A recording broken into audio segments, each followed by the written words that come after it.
നല്ല കുറുകിയ ചാറോട് കൂടിയിട്ടുള്ള വറുത്തരച്ച കോഴിക്കറി റെഡിയാക്കി എടുക്കാം. ഇത് നെയ്ച്ചോറിൻ്റെ കൂടെയും ചപ്പാത്തി പൊറോട്ടൻ്റെ കൂടെയും പത്തിൻ്റെ കൂടെയും കഴിക്കാൻ അടിപൊളി ടേസ്റ്റാണ്. അപ്പോൾ ഇതുണ്ടാക്കാനായിട്ട് ഒരു മുറി തേങ്ങ ചിരവിയതും ഒരു 4 to 5 ചെറിയുള്ളി അരിഞ്ഞതും ഒരു പാനിലേക്ക് ഇട്ട് നല്ലതുപോലെ ഒന്ന് ചൂടാക്കി എടുക്കണം. ഇതൊന്ന് റോസ്റ്റായി തുടങ്ങുമ്പോൾ അതിലേക്ക് കശ്മീരി ചില്ലി മുളക് ഒരു 5 ഞാൻ ചേർത്ത് കൊടുക്കുന്നുണ്ട്. ഇത് കളറിനായിട്ടാണ്. പിന്നെ നമ്മുടെ നാടൻ വറ്റൽമുളക് എരിവിനനുസരിച്ച് നിങ്ങൾ ചേർത്ത് കൊടുക്കുക. എരിവ് കൂടുതൽ ആവശ്യമുള്ളവർ കുറച്ച് കൂടുതൽ ചേർത്ത് കൊടുക്കുക. ഇത് രണ്ടും കൂടി ചേർത്ത് കൊടുത്തിട്ട് ഒരു 3 to 4 മിനിറ്റ് നല്ലതുപോലെ ഒന്ന് റോസ്റ്റാക്കി എടുക്കണം. അതിൽ നിന്നൊരു പച്ചമണമൊക്കെ പോയി മുളകൊക്കെ നല്ലതുപോലെ റോസ്റ്റായി കിട്ടണം. അപ്പോൾ ഇതുപോലെ തേങ്ങയും മുളകൊക്കെ റോസ്റ്റായി വന്നതിന് ശേഷം ഒരു 1.5 ടേബിൾ സ്പൂണ് പച്ചമല്ലിയും കൂടി ചേർത്ത് കൊടുത്തിട്ട് അതും കൂടി ഒന്ന് റോസ്റ്റാക്കി എടുക്കുക. വീണ്ടും ഒരു 2 മിനിറ്റ് റോസ്റ്റാക്കി എടുക്കുമ്പോൾ നമ്മുടെ പച്ചമല്ലിയും റോസ്റ്റായി കിട്ടും.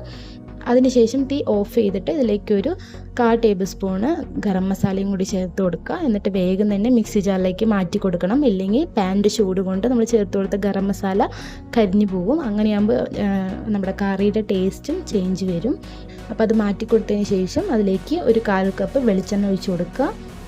വെളിച്ചെണ്ണ നല്ലതുപോലെ ചൂടായി വന്നതിന് ശേഷം ചെറിയുള്ളി 1 കപ്പ് അരിഞ്ഞത്, അതിലേക്ക് ഒരു സവോള നീളത്തിൽ അരിഞ്ഞതും കൂടി ചേർത്ത് കൊടുക്കുക. ഇത് രണ്ടും കൂടി ചേർത്ത് കൊടുത്തിട്ട് ഒരു പിങ്കിഷ് കളറാകുമ്പോൾ അതിലേക്ക് ഒരു 1/4 ടീസ്പൂണ് പെരിഞ്ചീരകം കൂടി ചേർത്ത് കൊടുക്കുക. എന്നിട്ട് അതൊന്ന് മിക്സാക്കി വന്നതിന് ശേഷം അതിലേക്ക് 1.5 ടേബിൾ സ്പൂണ് ഇഞ്ചി വെളുത്തുള്ളി പേസ്റ്റ് ചതച്ചതും കൂടി അതിലേക്ക് ചേർത്ത് കൊടുത്തിട്ട് നല്ലതുപോലെ ഒന്ന് ഹൈ ഫ്ലെയിമിൽ വെച്ചിട്ട് 1 മിനിറ്റ് ഒന്ന് മിക്സാക്കി എടുക്കണം. അതിൽ നിന്നും പച്ച മണമെല്ലാം മാറി വന്നതിന് ശേഷം നമ്മൾ നേരത്തെ വറുത്ത് മാറ്റി വെച്ച തേങ്ങ ഒന്ന് അരച്ചെടുക്കുക. മിക്സി ജാറിൽ കുറച്ച് ഒരു വെള്ളം ഒഴിച്ചിട്ട് ഒന്ന് അരച്ചെടുത്തതിന് ശേഷം ഇതിലേക്ക് ചേർത്ത് കൊടുക്കുക. ചേർത്ത് കൊടുത്തിട്ട് നമ്മൾ ഹൈ ഫ്ലെയിമിൽ വെച്ചിട്ട് തന്നെ ഒരു 2 മിനിറ്റ് ഒന്ന് മിക്സാക്കി എടുക്കണം. 2 മിനിറ്റ് മിക്സാക്കി എടുത്തതിന് ശേഷം അതിൽ നിന്ന് എണ്ണയൊക്കെ ഒന്ന് പിരിഞ്ഞ് വരണം. അപ്പോൾ ഇതിലേക്ക് ചേർത്ത് കൊടുത്തിട്ടുണ്ട്. ഇനി നല്ലതുപോലെ ഒന്ന് മിക്സാക്കി എടുക്കുക.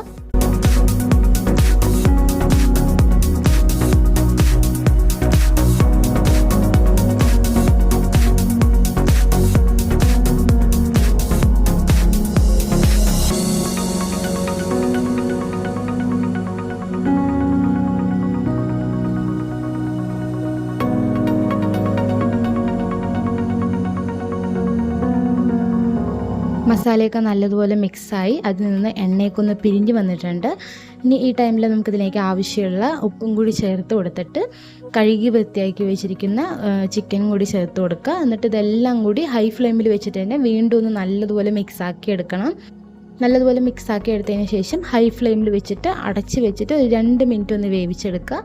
എന്നിട്ട് വീണ്ടും നമ്മളിതൊന്ന് മൂടി തുറന്നിട്ട് ഒന്ന് മിക്സാക്കി കൊടുക്കുക. എന്നിട്ട് ഇതിലേക്ക് ഒരു 1/4 ഗ്ലാസ് 1/2 ഗ്ലാസ് ചുടുവെള്ളം തിളപ്പിച്ചത് അതിലേക്ക് ഒഴിച്ചു കൊടുത്തിട്ട് വീണ്ടും ഒന്ന് മിക്സാക്കിയതിന് ശേഷം അടച്ച് വെച്ചിട്ട് ചിക്കൻ വേവുന്നതിനനുസരിച്ച് വേവിച്ചെടുക്കണം. ഒരു 10 മിനിറ്റ് നമ്മൾ അടച്ച് വെച്ചിട്ട് മീഡിയം ഫ്ലെയിമിലിട്ട് വേവിക്കുകയാണെങ്കിൽ ചിക്കൻ നല്ലതുപോലെ വെന്ത് കിട്ടും.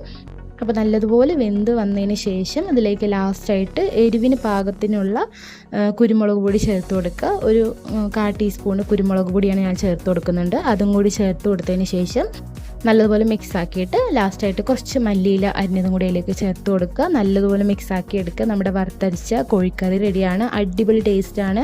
എന്തായാലും ട്രൈ ചെയ്ത് നോക്കുക. ഇതിൽ ചേർത്ത ഗരം മസാലയുടെ റെസിപ്പി ഞാൻ ഓൾറെഡി ലോങ് വീഡിയോ ആയിട്ട് ചാനലിൽ പോസ്റ്റ് ചെയ്തിട്ടുണ്ട്. ആവശ്യമുള്ളവർ ചെക്ക് ചെയ്താൽ മതി. നല്ല അടിപൊളി ടേസ്റ്റാണ്.